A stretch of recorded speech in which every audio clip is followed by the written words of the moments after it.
that I was so nervous. I've honestly never been that nervous. And when you're in the moment, and I can kind of relate to like athletes in a way, you hear some like UFC fighters that are really good in the gym, and then when they get under the lights, they just completely fall apart.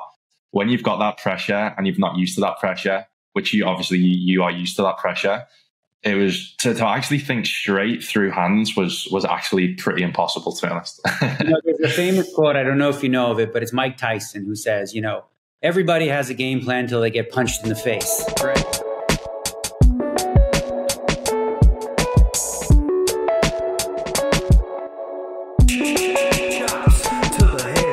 Welcome, everybody, to another Game of Gold episode recap. This is episode 10 as we near the end of what's been an incredible opening season. Everybody in the poker world's talking about it. Production quality has been amazing. I really love this sort of juxtaposition here in the intro in episode 10 when they are recapping episode 9. And they interlace David telling Charlie to shut the fuck up again, and Nikita leading the meditation circle. Relax your face, relax your shoulders.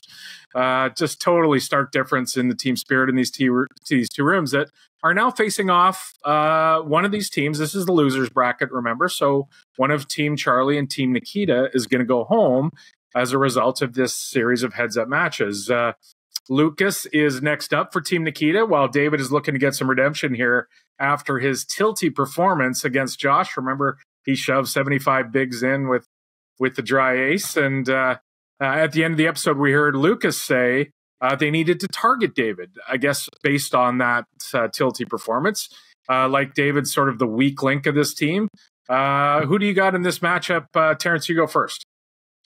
Well, at first I wanted to say, you talked about the edit in the beginning, and yeah, that's great. But I felt like they really did David dirty in that one, because they cut the part of him saying, "I'm just being selfish," which was funny because he was trying to be the one, remember, saying, yeah. "I wish Charlie would just say that you're being selfish," and they did him real dirty, I thought, in the cut. And also what you mentioned about targeting David. I mean, I would, going in, I would make David the small favorite. I like the experienced players in this format. I've talked about how, I thought, Lukas I didn't love his plays in the previous time I saw, but I think he is going to feel a lot more, my prediction was that he would feel a lot more comfortable. I loved the bit he did in the previous episode where he's doing the push-ups and positive and, all his eyes. And I do think something like the meditation circle really would have helped because one of the things that happens is that when you don't go in with a coherent strategy, sometimes it's like, oh, check call, check fold, which is like,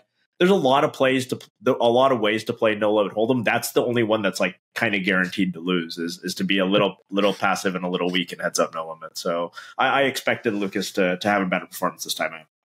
I'll tell you what. So for me, if this was a match where the question was, it was a trivia, what is the correct shoving range with 15 big blinds? I got Robinpoker all day, twice on Sunday. Yeah. I know he knows the theory. He's in those streets. He's studying with solvers. However, this is live poker. And, sort of David alludes to this later in the match. And because of that, here's one of the things that I hear in Lukas' voice. And he's young, right? So he's new to the game in a lot of ways, but he's obviously very hungry and positive and all these things. But he does what a lot of young people do and sort of dismiss or guffaw older generation players because they saw one hand they played bad, right? Okay. Did David play the ace-4 spades bad? Absolutely. In the long run, is that mistake actually going to matter much? No, because even though it's a mistake, it's not that bad, really, So one of the mistakes a lot of people make is they sort of, and Ted Forrest used to say this, they compare their A game against everybody's F game.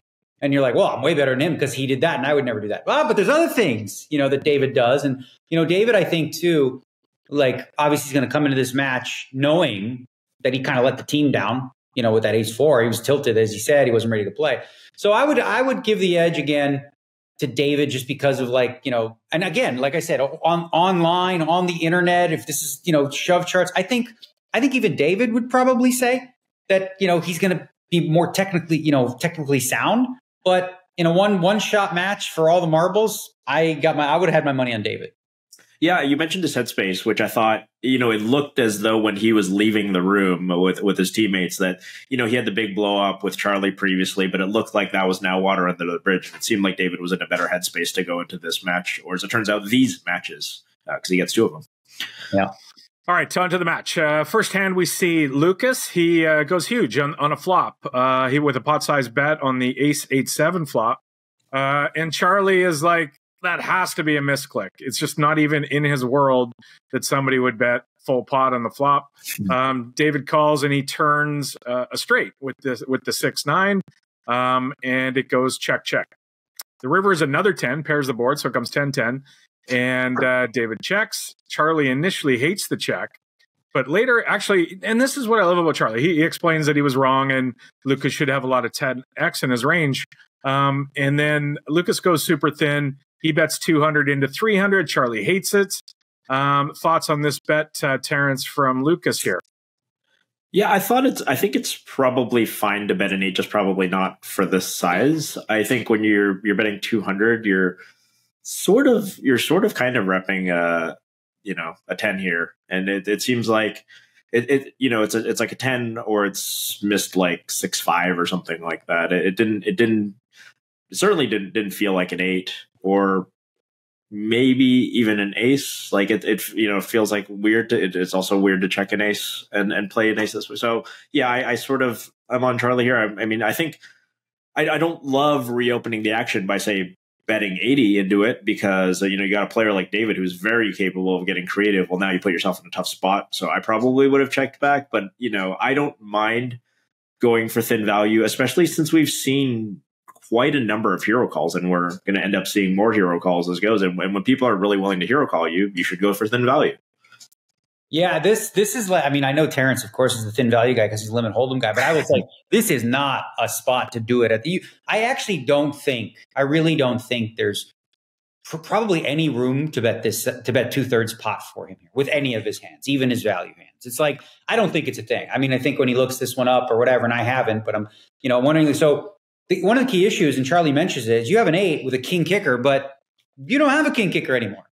The board is 10-10 ace, so you just have 8. So what are you targeting to get called by with this large size? Are you specifically either what are you bluffing or are you value betting? Are you bluffing off the other 8? Are you value betting against the 7? Are you really hoping to get like a light king high call?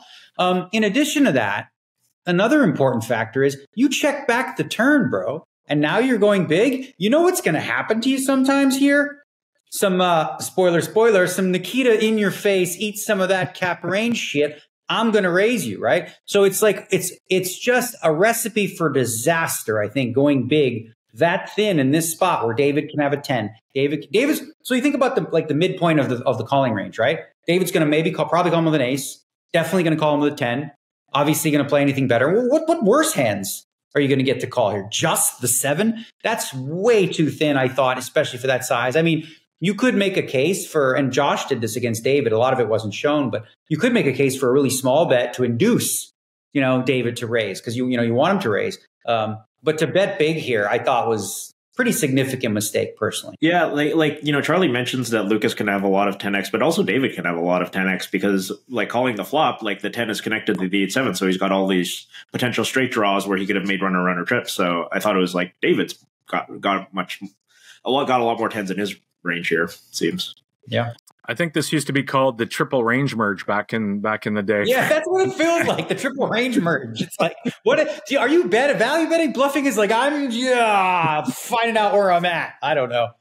Can I just take a moment here, too, to say how much I love Charlie in the show? I think he's my MVP now as we get farther and deeper into this.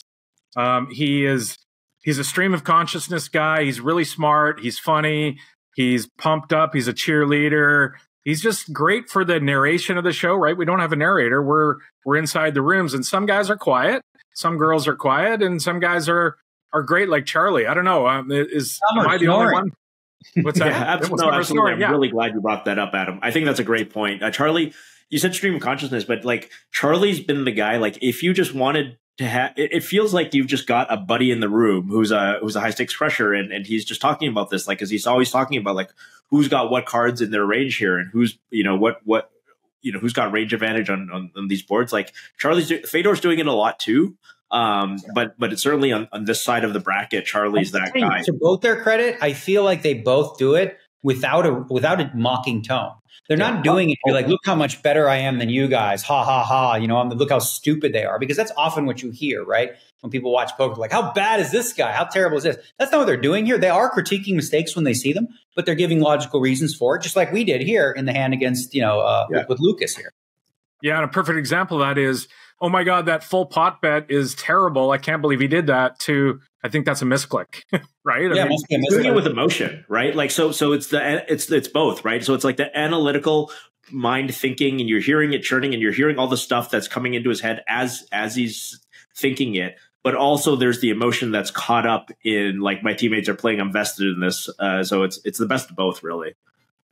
All right, the next interesting hand is Lukas check raising on the Jack Deuce flop with the 7-4. The turn puts a deuce out there, making 2 pair, Jack Deuce Deuce. Lukas fires again, and Charlie doesn't like it, saying, I don't like this against David. I don't think there's a hand in the deck he folds. David had ace high, but so he's calling almost always here. But I don't like this against David. Is it kind of again this nice way of saying David's a bit of a calling station? River's a 10, and this time you hear say Olga. She goes, you need to fire again. But Lukas gives up, and David takes a decent sized chip lead at that point. Thoughts on Charlie's take here that David is not the right person to run this bluff against, guys?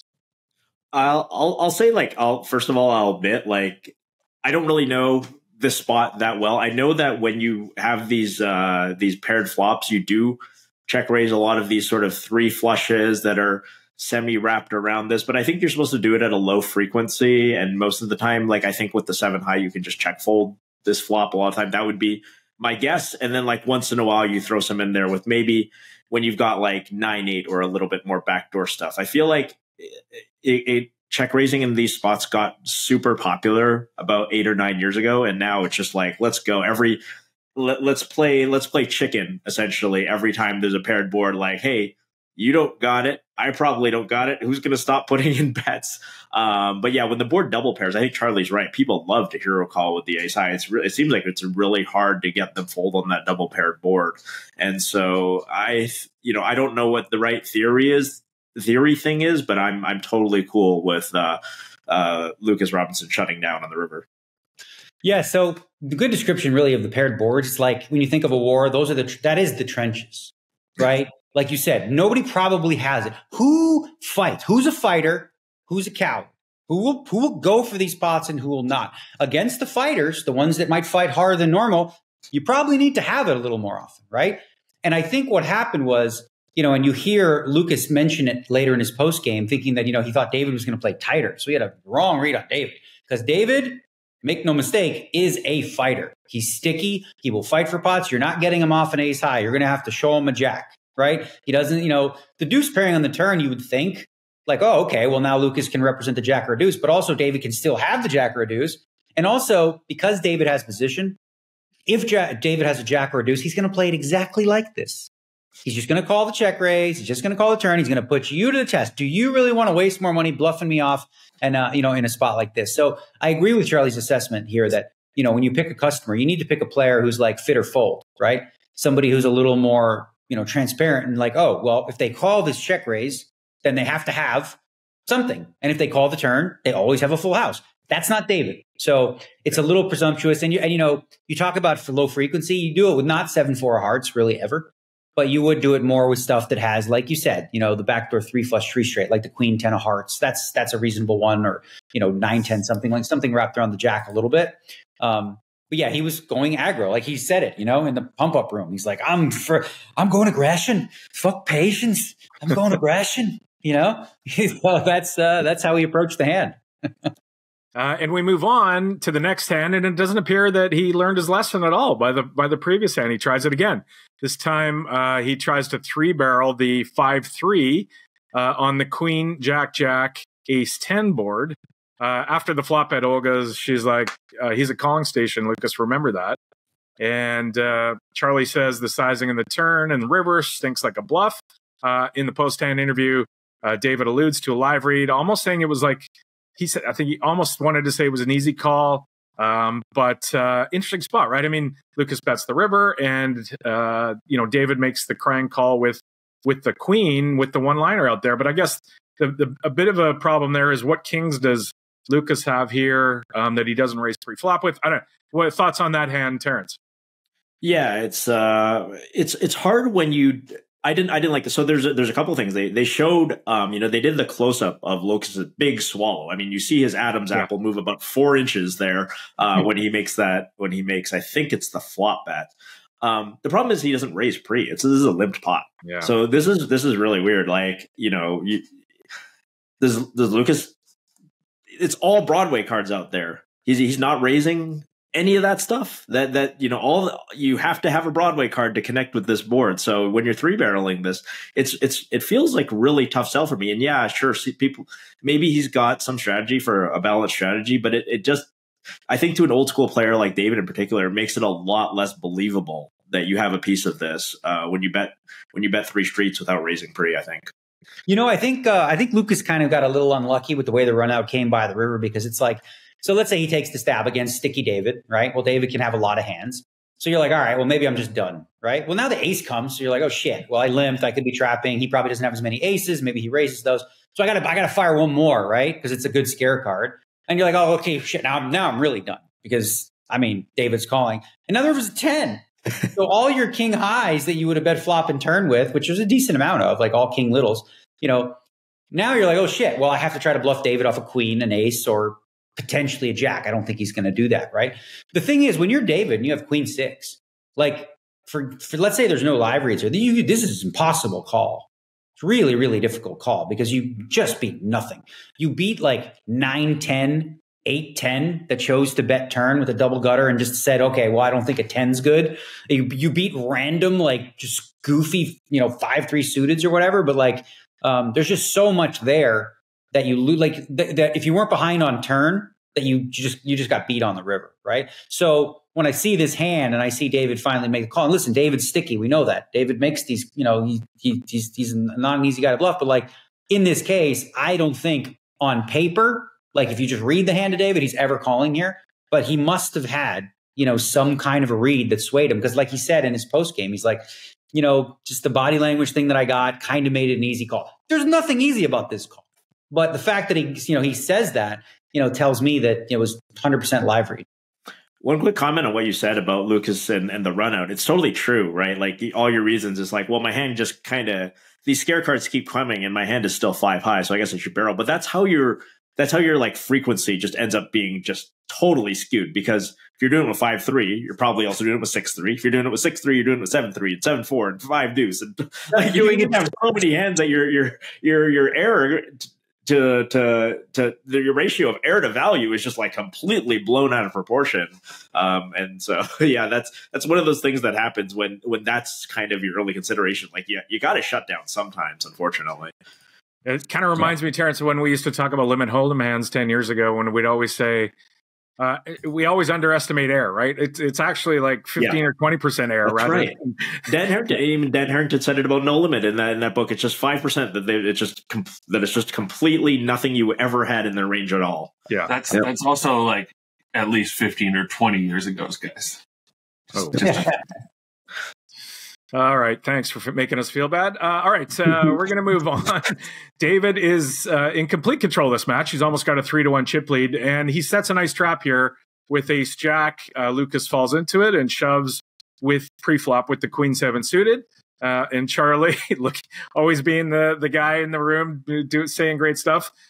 It's in the hand of the gods. The game of gold is upon us, which is just great, right? I mean, this is why he's the MVP of this show so far for me.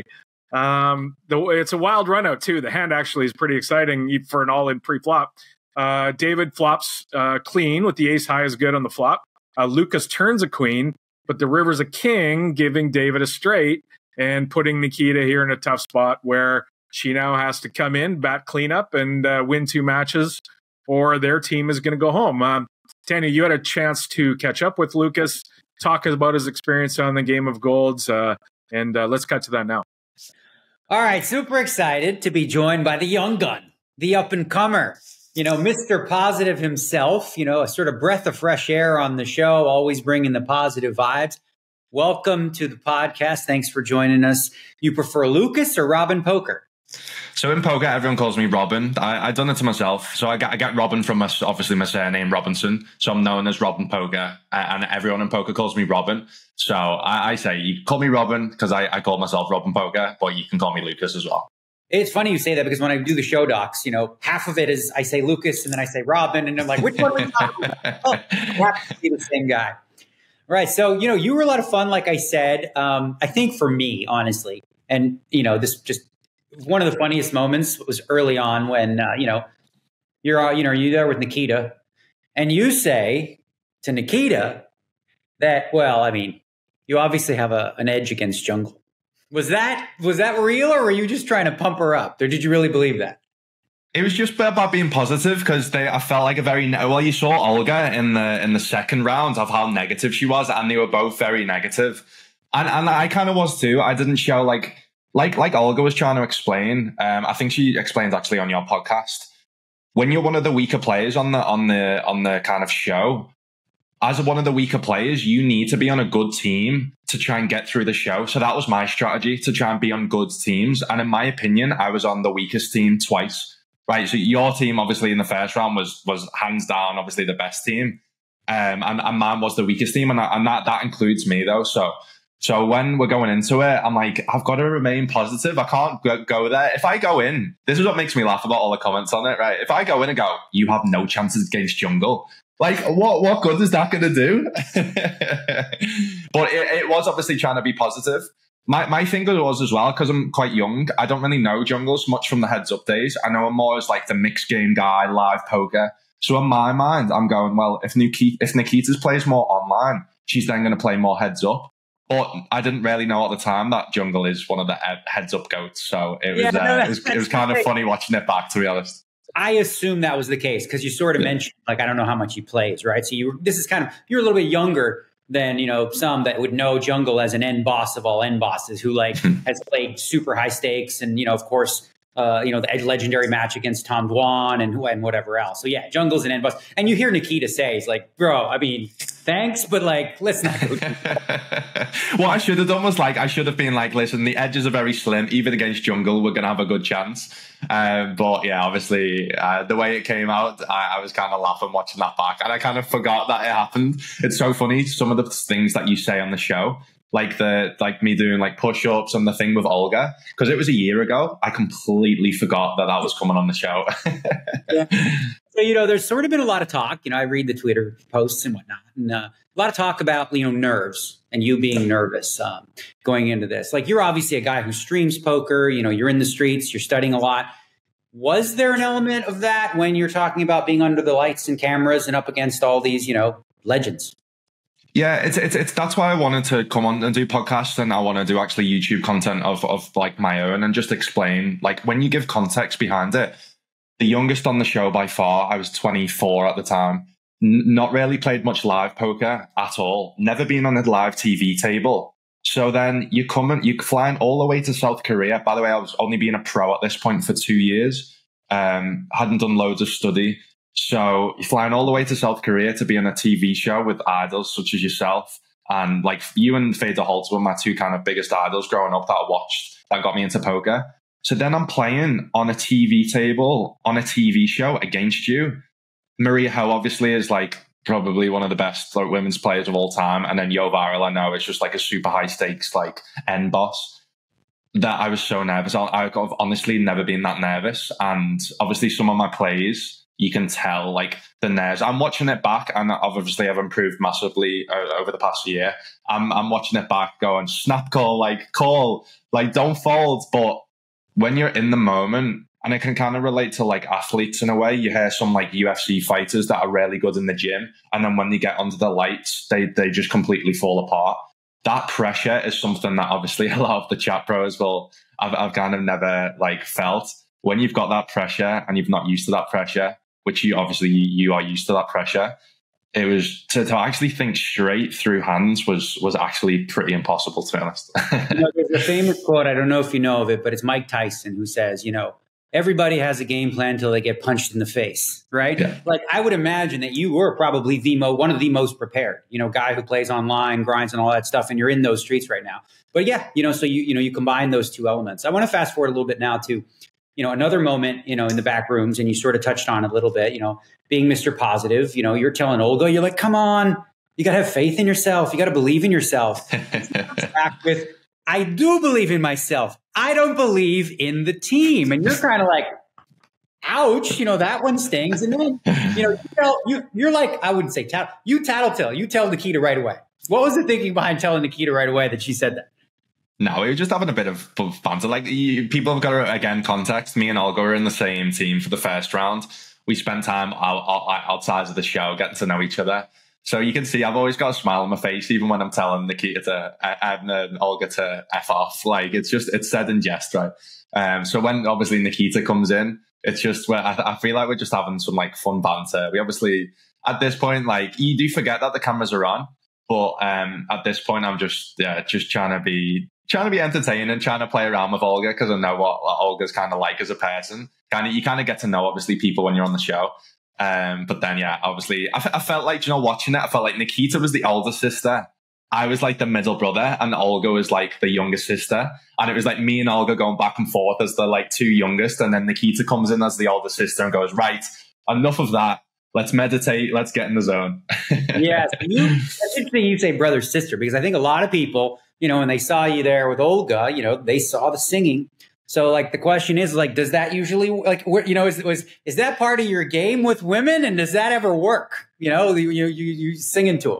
A few comments I've seen that, right? And I even say, that's what makes me laugh. Obviously, people don't know my girlfriend's name. I've been with my girlfriend for 6 years. Jodie, I even say, no, Jodie doesn't like my singing either. And I even say that, right? But people completely miss that, right? So Jodie's reading the comments going, should I be upset about this? And I'm like, Jodie, like, no.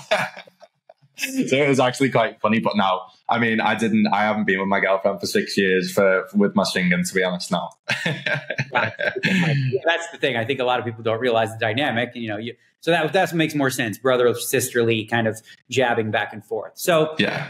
Now you actually have quite an epic match here. But before it started against David Williams, I mean, at the end of the episode before, you sort of throw a little bit of shade his way. You essentially say, you think like, you're going to target David because he may be the weaker link. Maybe this after the ace-4 spades hand or whatever the case may be. And you feel like he's going to make more mistakes than Charlie. When you look back on that, did you feel like your read was accurate, or did he come at you with a very different game than you expected? I think just from the first round, thing is with me, I was kind of happy to be there, and David was right. I was kind of like happy to be there, surrounded by my idols growing up. I was kind of just like not playing for the win as much. My game plan was kind of like getting good teams and like try and just survive. My tactic was to survive, and you can kind of tell through the way I'm playing a bit. But then day two, kind of this like confidence, like as I'm getting more confident, and that's why I know, let's say there's future seasons, or let's say I go on any more shows, I know that my game and my like strategy will be completely different, because I felt, you could see the confidence in me. You could see that I felt, right, you know what, like I've got nothing to lose. And I wish it would have been like that from the first sit and go of like, I've got nothing to lose, let's just play my game. But I let the nerves kind of get to me. And so in the second, obviously, sit and go, and the heads up, I was like, you know what, no, like let's get through Charlie. And then after hearing what like David did, the thing is, I would have liked to have watched the first heads up matches. I think that was a thing that we probably would have liked to see, because we would have been able to see how people played. But after hearing what David did with the ace-4, I was kind of like, well, if he's doing that, then who knows what mistakes he's gonna make, right? Because I didn't see Charlie make too many mistakes, to be honest. Obviously, the Queen High Hero call against me was insane, and you talked about on the podcast actually in terms of like having a soul read. You see me cover up after it. I was like, there's no way he's not got a read on me. I'm covering up, and he even said after it, you were harder to read once you covered up. And I was like, why didn't I just cover up from the moment that we sat down? Well, yeah, so it's interesting. It feels like, you learn some stuff about the difference between live and online, especially with the example that you bring up where Charlie makes that crazy soul read. And then you hear David after the match. He sort of, he says you're obviously newer to live poker, and mentions, there's stuff that you can't learn in books or like studying computers? And like, do you feel like there were some significant things that stuck out for you that you learned going forward, you know, in your live poker career? Yeah, and that's I knew the show was just going to be a learning curve. Like whatever mistakes I made, I was going to learn from. Right? I now know if we ever play together, I'm never going to speak to you in a hand. I'm never gonna let you convince me. By the way, I'm going to say I was 95% of calling that Jack 9. Like I know in theory, like I don't have any better hands to call, right? And I knew kind of that at the time. I think a lot more in terms of theory and like top of my range, blah, blah, blah at this moment. But I think at that time, because I was playing a lot of micro stakes and low stakes, at the time I played a lot more kind of exploitative. So I was like, normally if someone bets pot on that river, they've just got an ace, right? They've never got a bluff. But I knew that, right? So when you call my hand, this is what and again, it's context, right? So I know in theory I'm never meant to fold that, right? And you know that DNegs. But once you call my hand out, I'm then thinking, and I know you call my hand out for this exact reason. If he's put me on a 9, surely he never thinks I'm ever going to fold a 9 to even a pot size bet. So then I'm only putting you on the ace because you're then milking me for value. That's what in my brain. That's what I'm then thinking. Like it was because I know you talked about on the podcast that bet initially was to get me off a king or a jack. Once I then don't snap fold, do you then realize I've got a 9 and you've got to then try and convince me to fold? Was that your kind of tactic? Yeah, so I will tell you on that flop, the way that you sort of reacted to it, I was quite certain that you had a piece, whether it was a king or a jack, right? Yeah. So that allows me to check back, and by the river now, I'm like, okay, well, with that card, I can easily blow you off one pair. But once you tank for a little bit, you probably fold those hands quite quickly. But now that you're tanking a bit, I'm like, all right, well, it must have been like king 9 or jack 9. And I thought to myself, well, you're the new guy, so let's try to make you uncomfortable. And, I went with it. And that one worked. Unfortunately, it didn't work for our team. But, it sounds to me like, you looked like throughout the entire experience, like you were having a blast. Like, is that accurate? Was you just... Yeah, and that's the thing why I wanted to speak. I wanted to speak to you during hands. I wanted to speak to Charlie. I wanted to have fun. I didn't want to sit there with my mouth covered, like looking like a robot. I wanted to have fun, and that's why I applaud GG for the way they've kind of edited the show, and they've allowed me to get my personality across, because I was never coming into this show going to display the best poker on the show, right? Compared to all the other people. But I think GG put me on because, I'm obviously the upcoming, but because I'm a streamer, I have like a bit more of a personality than, let's say I play live and I don't have any like tells, or I don't have I'm just a robot, right? So I wanted to kind of bring my personality to the show, and I'm glad I did. Obviously, I kind of regret some of the plays I made looking back, but then I don't, because at the time when I was very experienced and inexperienced and very kind of nervous, at the time I thought that was the best play, right? And when you give context to why you did certain things, you can't regret them decisions, because you can only learn from it. I can only learn from their mistakes, and like you said, I've gained a bunch of live poker experience from this. I've played live poker since. I'm going to play more WSOPs in the future that can only get me better playing live when I'm mostly used to obviously grinding online. Well, I can say that, what the show really needed was a proper scouser, and we got one in you, my favorite scouser, the only one I really know. Listen, I just want to say thanks again for doing the podcast. If you have anything else you wanted to add, otherwise I'll, let you get to what you got going on. But, man, pleasure seeing you on the show. No, honestly, DNeg, thank you so much for having me on. Obviously, shout out to my dad, Pete Relbo, that he asked for a shout out. He's the reason why I'm playing this show. Him and my mum got married when they were 21 in Vegas, and that's where he actually learned poker.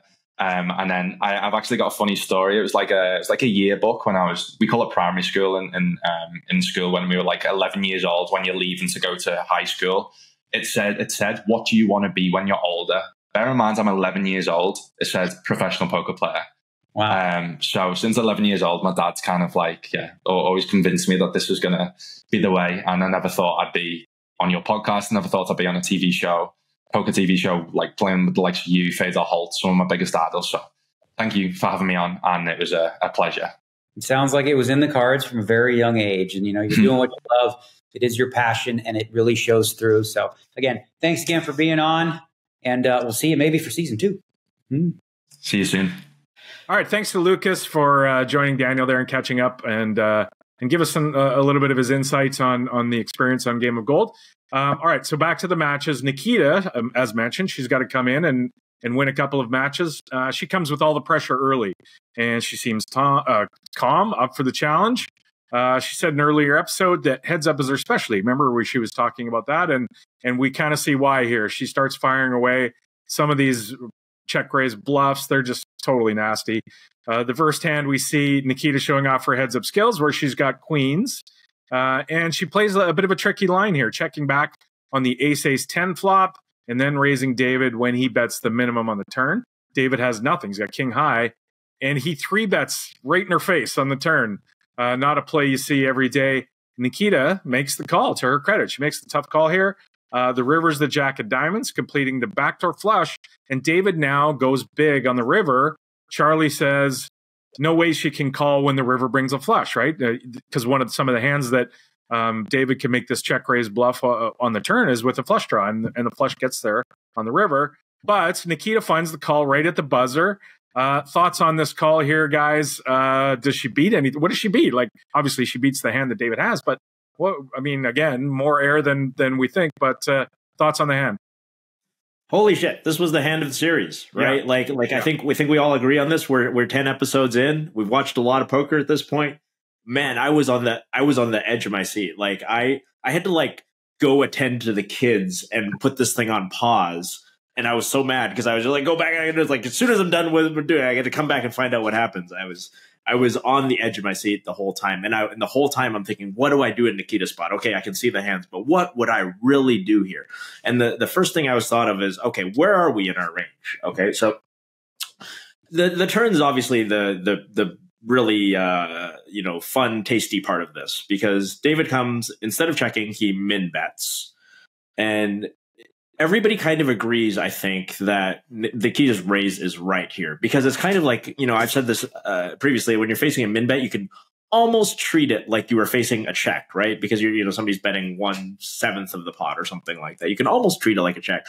So what size would you choose if it was checked to you twice? 80K seems like a not bad size for this. And then you get raised to 220. And then you're like, okay, well, don't love that, because it sure is starting to look like I'm against an ace here. But you know what? I've got 2 queens. Board's got 2 aces on it. So I'm probably not laying this down. So I think it's totally, I think that part of it from Nikita's perspective is totally normal. Now we get to the river. And one of the most terrible cards comes for her, the queen of diamonds. She has no diamonds in her hand. And now the bet is 400. And boy, where are we in our range here?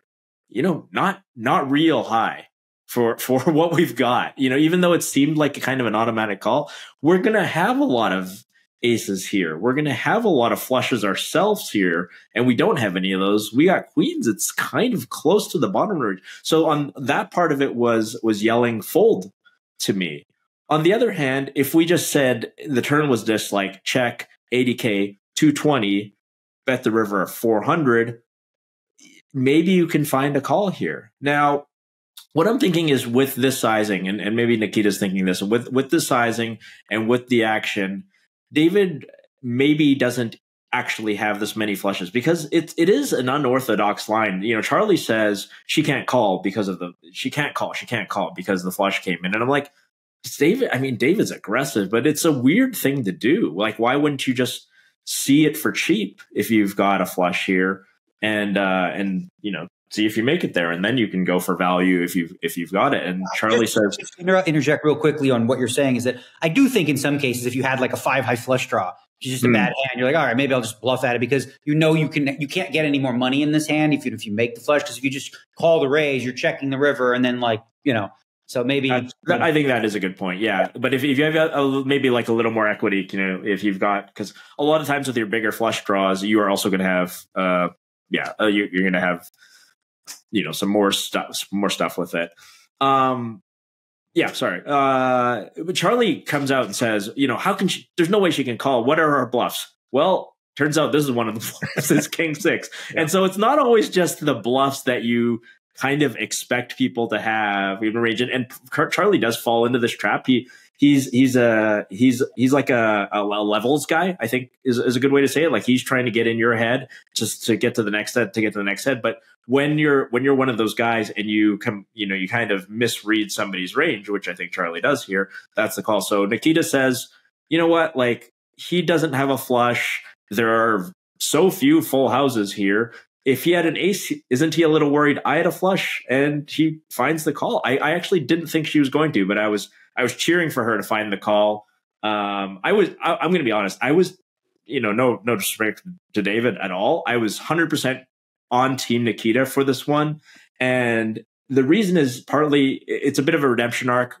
She folded all those big hands in the four-handed sit and go. Nobody knows anything about her. Nobody rates her as one of the top players in this thing, and she just fucking bosses this match. It's probably the best exploitive all-around performance is Nikita in episode 10 here. She was just a boss. So when she made that call, I fist pumped.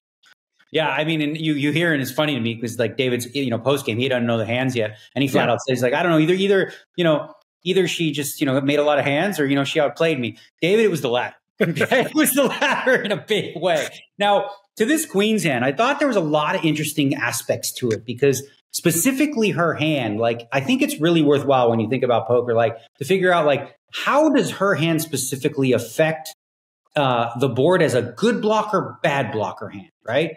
She doesn't have the queen of diamonds, so that's bad because you block some flushes. She has a couple queens which blocks some queen nines, right? Which he could have been, bluff raising with there.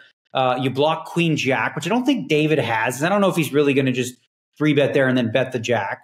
So really, when you think of like, what are the 7-9 got there? So in terms of bluffs that David has here, they have to be just 2 napkins. It has to be like 6-7 off, some sort of jack 7 off. He turns into a bluff, just a random king high. There isn't a lot of quote unquote logical bluffs, right? If you ran this in a solver, first of all, you probably wouldn't see a lot of 3-bets here on the turn anyway. But if you did, that hand probably wouldn't have qualified, the king 6 there. So really it's just David.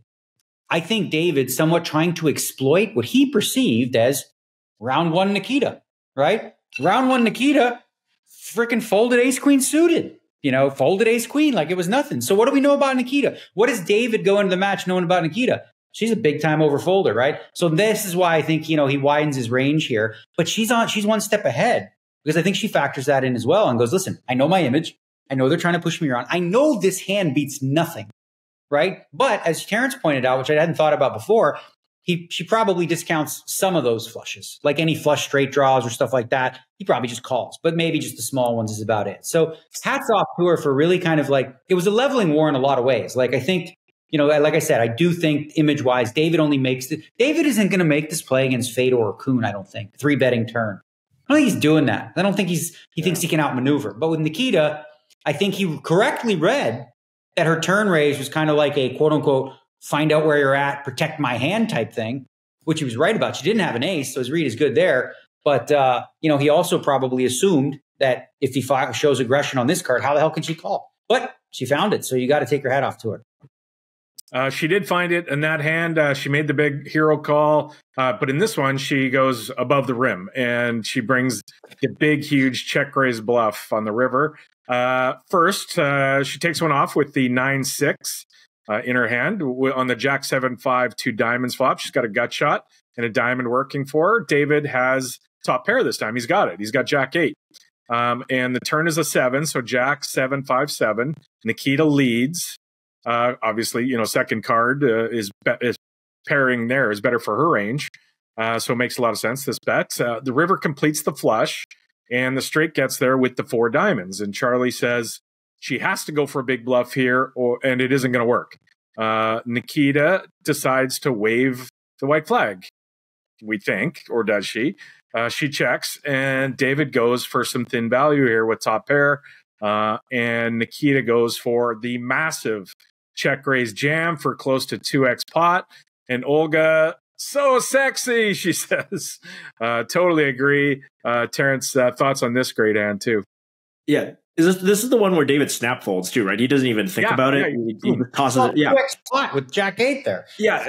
I mean, I'd be thinking there about it, but wow. Like, this is the hand when I watch it, you know, Adam says, oh, Nikita waves a white flag. Or does she? I thought she did. And I was like, oh, Nikita, you're supposed to bluff this one. You know, you've got all the stuff working for you. You got a diamond. You're wrapped around the 7. You blocked the 8-6 and all this stuff. Like, I was like, oh, I was a little bit disappointed she wasn't going to fire, even though I figured, you know, when that river card comes down, I'm like, okay, Nikita's going to fire big.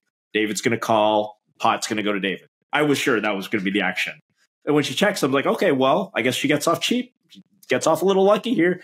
David bets, and then the 2x pot over. I was like, just my jaw was on the floor, absolutely. And I'm sure everybody in the back room, their jaws were even farther back on the floor. I mean, my goodness, to find that play in that spot under that pressure, just you want to talk MVP shit. That is some MVP shit right there. Yeah, no question. And Charlie says, I hated the check. Because, you got to bluff that hand if you're ever going to be bluffing. He hated the check, but he loved the check raise jam, right? Because, like you said, it is so sexy. And I think one of the lessons here, too, is whenever you underestimate your opponent and you try to go too thin in spots, they really punish you, right? Like we saw with Josh and Andy, Josh was going for thin value. Andy was, folding marginal hands. Some made sense. Maybe, they're probably okay folds. In this case, David is going thin against a player that he clearly doesn't think is capable of check raise bluffing here, right? But Nikita, like we know now, is she's a heads up specialist, so she's going to find spots where it's just obvious that David is betting thin, right? Because David has very few full houses here, right? He can have some, sure, and just flat the turn, whatever. But with the sizing that he chose or whatever, she doesn't necessarily think so. Well, she can have all that. Like the way that she played it, check call flop, lead turn when the 7 pairs. It's very, very good card for her range. It's a very solver approved lead, right? So she's like got more of the 7s, if you will. And now on the river, when David bets, like what can he call with here? Like you can make a case. He should have flushes, right? What's that? He should have flushes, right? Right. Yes, right. Yeah. But what can he really call with against this line? Like this line is saying, I can beat a flush, if you will, right? And then the question is, this is the tough part for David, is what are the bluffs that check the river? Because typically when someone check raises river, they do so with showdown value, right? So they're like, they check, you bet, they realize, you know what, this isn't going to win, so maybe I'll check raise jam. That's not what she's doing here. She didn't have any showdown value at all, right? Yeah. I think this was just a case of like, I think she did wave the white flag, right? And this is my perception. I mean, I would have liked to have her on and ask her, but it doesn't like I'm going to be able to do that.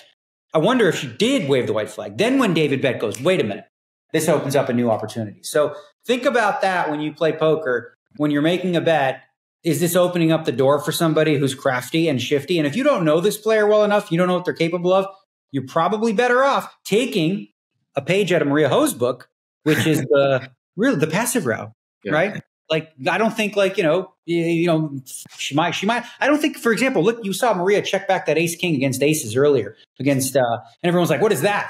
This is a spot. I think Maria probably checks here and wins this pot where David doesn't because he's going for thin value. So sometimes being greedy backfires, especially when you don't have a very specific read on your opponent. And clearly Nikita goes in there even more underestimated because they all watched the first match.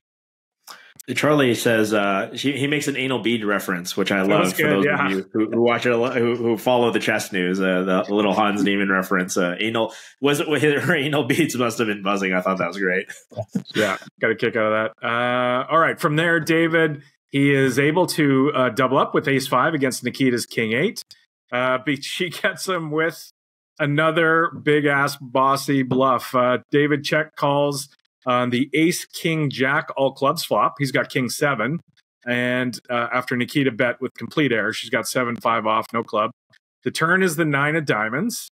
It's check, check. The river's the queen of clubs. So again, ace, king, jack, 9, queen of clubs. So a 1-card 10 of clubs for a royal.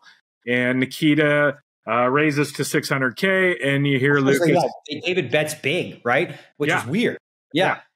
David leading this card is really strange. Is he? What are you bluffing? Are you value betting? It clearly seems like a bluff. But anyway, go ahead. Another triple range merge. He bets big, and Nikita, she goes to 600,000, and you hear Lukas in the sweat room say, "Oh my God, she's the greatest of all time."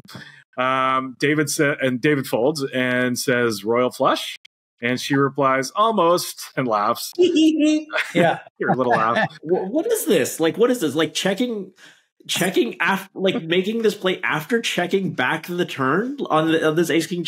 What is this? I don't have any commentary on this, Daniel. You're gonna have to take this one. Okay, well, yeah, there's definitely two things I think that are interesting. I'm interested to hear like why David thinks he needs to turn this hand into a bluff. Right? That's for sure. Flop, when she bets this flop, she can have any two napkins. She's just going to bet it a lot, right? So your king just wins a lot, right? You know, and when you check, it doesn't mean that she's automatically going to bet. Frankly, if he checked, she might have given up because if he checks, it looks like he's setting up a check call, right? But now he does it again. Now he says, you know what? Well, I'm going to turn this into a bluff when he didn't really need to. And she sniffs out the spot and thinks to herself, all right, what can he possibly call me with here? There's like literally very few combos of 10 of clubs. Also, a lot of 10 of clubs, if David has some 10 of clubs type hands, he might check raise this flop. Like he may have put in some aggression earlier. So it's an opportunity where he bets 250. I believe she makes it 600, a very kind of smallish raise. It's like, doesn't look like she has many bluffs. She did bet the flop, took the free card, which she might do, which is some sort of hand like, 10-6 with the 10 of clubs. And now she's raising the river. Like that's just like, again, because of her image going into the match, she's able to get away with this. But what's most important here is that she has to find these spots first, right? She has to find that, okay, I don't believe David has a royal. I don't believe David bets a royal like this. I don't think he chooses this size. I think maybe if he has a royal, he might even go bigger. He might go pot, whatever the case may be. So however she did it, she quickly deduced that David doesn't have the nuts. And this is what she did in the other spot. She found spots where her opponent didn't have the nuts, but she could, right? And she had the gall and she had the, for lack of a better term, cojones to make the play that, we think about. A lot of us watch poker and we're like, oh, this would have been a good spot to do that. But most of us don't, and she took basically every spot available to her against David. Again, in his post game, I don't know if she got good cards or she just outplayed me. Yeah. It was an abs. And listen, I'm not shitting on David because he didn't know what he was up against. I'm sure he would play differently knowing now, but man, she really owned that match hard. All right, the blinds are getting up there. David once again doubles with King 9 against Queen 7. And the last hand of the match is a bit of a misstep from David. He jams the turn in really bad shape with second pair. No flush draw. There was 3 diamonds on board. Nikita calls with ace queen with top pair and the nut flush draw. But she takes her time calling. Like David shoves and she kind of takes her time.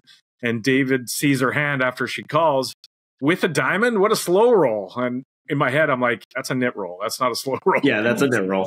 It's a bit of both, but I understand it. Like she sort of defended herself. Like this is a really big moment for her. She's the last person. She's just taking her time, going through the spot. Like it doesn't look like David's bluffing. Can she fold here? It seems like she's behind or whatever. So you can't fault her for it. But obviously the hand she has, even if she is beat, she just has to shrug and call, which she does. So yeah, maybe a little nit roll, a little slow roll, but nothing egregious.